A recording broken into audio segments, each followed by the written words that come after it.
Pembunuhan. Devan berkata, bagus sekali, Tuan Dennis. Tidak hanya Erika, tetapi juga Alex. Mereka harus mati. 66 miliar ini adalah bayaran dariku. Terimalah. Kemudian lepaskan perintah pencabut nyawa kelas A untuk membantuku membunuh kedua orang ini. Dennis sedikit mengernyit. Presdir utama. Apa itu perlu? Perintah pencabut nyawa kelas A harus dibunuh olehku secara pribadi. Untuk menghadapi Alex, perintah pencabut nyawa kelas B sudah cukup. Devan bertanya dengan gelisah. Maaf, Tuan Dennis, siapa yang akan kamu kirim? Berapa besar kemungkinan berhasil? Dennis tertawa terbahak-bahak. Presdir utama, kamu terlalu gugup.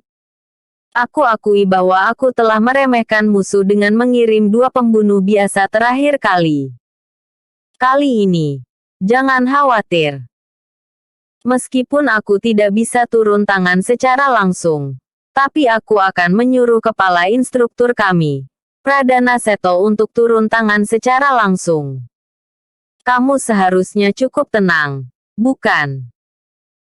Devan sering mendengar paman ketiganya berkata bahwa kepala instruktur organisasi pencabut nyawa, Pradana, memiliki hubungan yang baik dengan pamannya. Dan kekuatan bertarungnya adalah yang kedua setelah Dennis. Jika dia turun tangan, 8 Alex juga tidak bisa mengalahkannya. Pada saat itu, bahkan jika keluarga Wibowo mengirim seorang ahli untuk membantu, mereka mungkin juga bukan lawan Pradana. Terutama, melaksanakan perintah pencabut nyawa bukanlah sebuah kompetisi. Hanya dibutuhkan pembunuhan kecil untuk membunuh Alex dan Erika.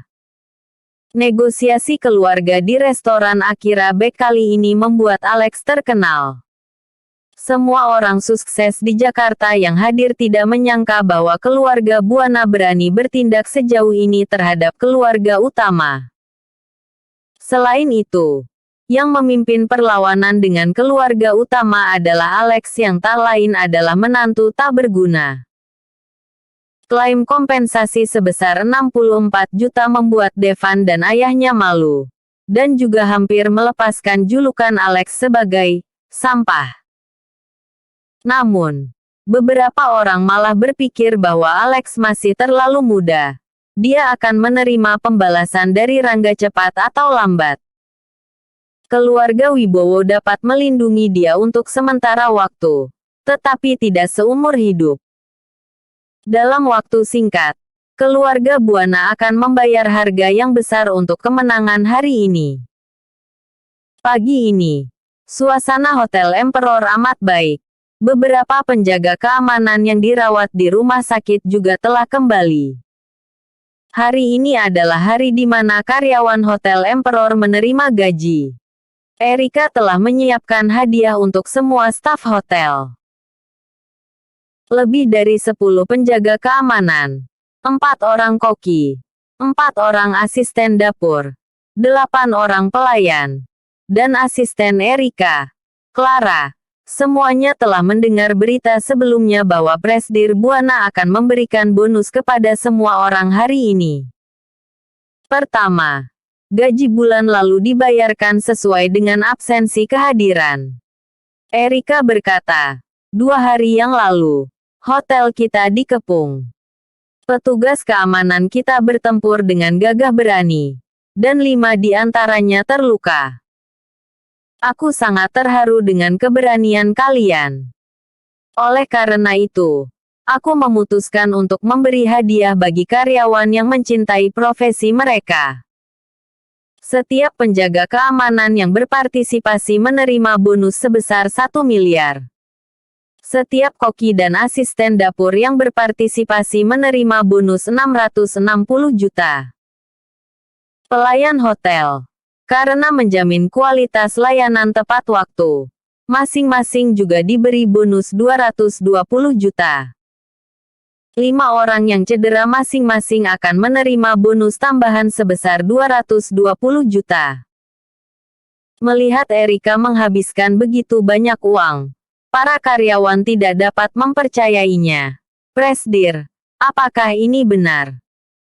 Erika berkata, janji yang telah dibuat tidak boleh diingkari.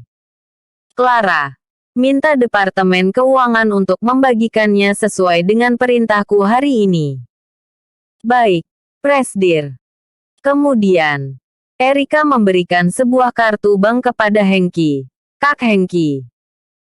Meskipun kalian bertiga bukan karyawan Hotel Emperor, namun, kalian bertiga paling banyak membantu. Ini adalah sedikit rasa terima kasih dariku. Terimalah. Hengki melambaikan tangannya berulang kali. Presdir Buana. Kamu telah membayar biaya sewa kami sebelumnya. Aku tidak dapat menerima ini. Alex tersenyum. Hengki, separuhnya adalah rasa terima kasihku.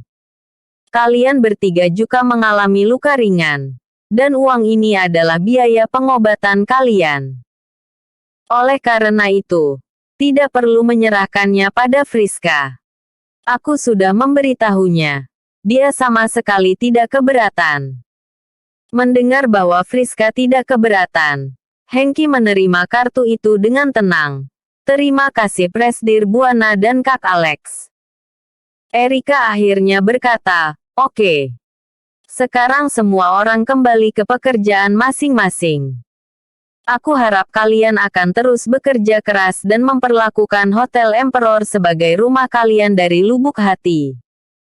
Di masa depan, kita semua akan menghasilkan uang bersama. Terima kasih, Presdir. Terima kasih, Presdir. Setelah rapat, Hengki diam-diam memeriksa kartu itu. Dia terkejut menemukan ada 6 miliar di dalam kartu itu. Mereka bertiga sangat tersentuh. Presdir Buana dan Kak Alex benar-benar baik. Mereka memberi begitu banyak bonus sekaligus. Hengki membagi uangnya. Masing-masing mendapat 1 miliar. Rega berkata sambil bercanda. Aku sangat berharap akan ada lebih banyak orang bodoh seperti Devan di Jakarta. Bodoh tapi kaya. Martin berkata, kalau begitu kita bisa mengikuti Presdir Buana dan Kak Alex. Haha. Sore harinya, Erika menemani Friska berjalan-jalan di Danau Runju, ditemani oleh Hengki. Rega dan Martin tinggal di Hotel Emperor untuk membantu Alex mempersiapkan pembangunan kembali 3 gudang yang dirobohkan oleh Devan dengan ekskavator. Sebenarnya, perjalanan Friska di Danau Runju bukan hanya untuk bersenang-senang. Friska tidak mengetahui identitas asli Alex. Dia selalu berpikir bahwa ayahnya menggunakan kekuatan keluarga untuk melenyapkan Chandra Group. Dia telah lama tertarik dengan dermaga Teluk Indah di Jakarta. Pemerintah sedang mencari rekan kerja sama untuk proyek ini. Meski keluarga utama sudah memiliki peluang bagus untuk bekerja sama dengan pemerintah. Namun, Friska berharap bisa meniru kasus sukses pelenyapan keluarga Chandra dan keluarga Wibowo dapat turut berpartisipasi dalam proyek Teluk Indah. Friska membantu Erika juga karena punya niat tersembunyi. Keluarga utama telah berada di Jakarta selama beberapa dekade.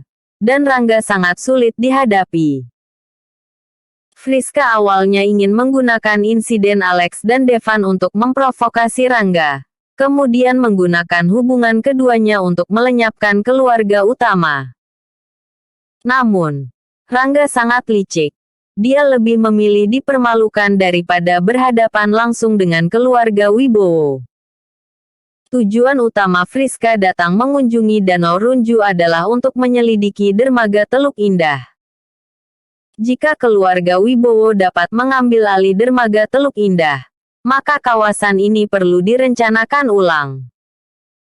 Bagaimanapun, karena Friska sudah ada di sini, maka dia harus menghasilkan keuntungan dari dermaga Teluk Indah. Hari semakin gelap. Erika berkata, Friska, ini sudah larut. Kita sudah mengelilingi Teluk Indah sebanyak 2 kali. Apanya yang menyenangkan? Ayo pulang. Malam ini, aku akan mentraktirmu makan besar.